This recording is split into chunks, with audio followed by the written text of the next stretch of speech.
ಒಂದು ವ್ಯಕ್ತಿಗೆ ಕ್ಯಾನ್ಸರ್ ಬಂದಿರುತ್ತೆ, ಈಗ ಕ್ಯಾನ್ಸರ್ ಬಂದಿರುತ್ತೆ, ಟ್ರೀಟ್ಮೆಂಟ್ ತೊಗೊಂಡಿರ್ತಾರೆ. ಈಗ ಅವ್ರ ವರ್ಷ ಟೆಸ್ಟ್ ಮಾಡಿ ಅಂತ ಹೇಳ್ತಾರೆ, ಅದೇನಕ್ಕೆ ಡಾಕ್ಟರ್? ಇವಾಗ ನಮಗೆ ಕ್ಯಾನ್ಸರ್ ಕ್ಯೂರ್ ಆಗಿದೆ ಅಂತ ಗೊತ್ತಾಗೋದು, ಸೊ ಪೇಷಂಟ್ ಜನರಲ್ ಕಂಡೀಷನ್ನೇ ಇಂಪ್ರೂವ್ ಆಗಕ್ಕೆ ಸ್ಟಾರ್ಟ್ ಆಗುತ್ತೆ.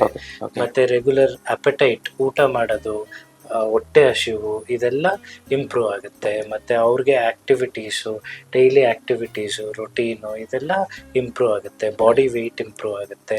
So these are all good science of treatment. Okay okay that the patient is responding for the treatment and there is a curative intent of treatment. Okay. So first ಇಯರ್ಗೆ ನಾವು every 3 months ಬರಕ್ಕೆ ಹೇಳಿ checkup ಮಾಡ್ತೀವಿ. Second year ನಂತರ so 6 months once ಅಂತ ಹೇಳ್ತೀವಿ. Third year ನಂತರ annually for next 5 years ಅಂತ ಹೇಳ್ತೀವಿ. This is the protocol for a patient. ಇವಾಗ ಫಾಲೋ ಅಪ್ಗೆ ಬರುವಾಗ ನಾವು ಇದು ಮಾಡ್ತೀವಿ.